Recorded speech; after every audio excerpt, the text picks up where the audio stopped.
who climbed the rainbow. Under a bright, sunny sky lived a tiny mouse named Pip. Pip loved bright colors, but his favorite thing was a giant, shimmering rainbow that stretched high above the fields. "Oh, if only I could touch the colors," Pip squeaked. So Pip took a deep breath, wiggled his nose, and started to climb. First, Pip climbed to the very bottom, where the rainbow was strong and wide. He pulled himself onto the red stripe, red like a juicy strawberry. Up, up, up he went. The red stripe felt warm under his little paws. What color came next? Orange.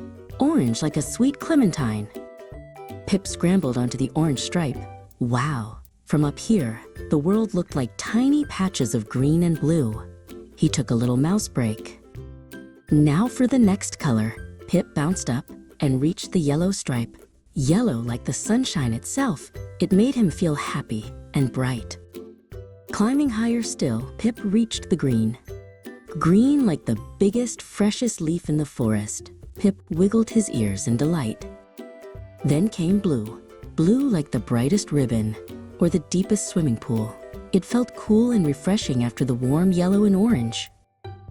Almost to the top, Pip pushed past the indigo and onto the beautiful violet stripe. Violet was fancy and deep, like the best bedtime blanket. Pip sat at the very tip-top of the rainbow and took a giant breath of rainbow air. "I did it!" he cheered. The sky hugged him in 7 bright, beautiful colors.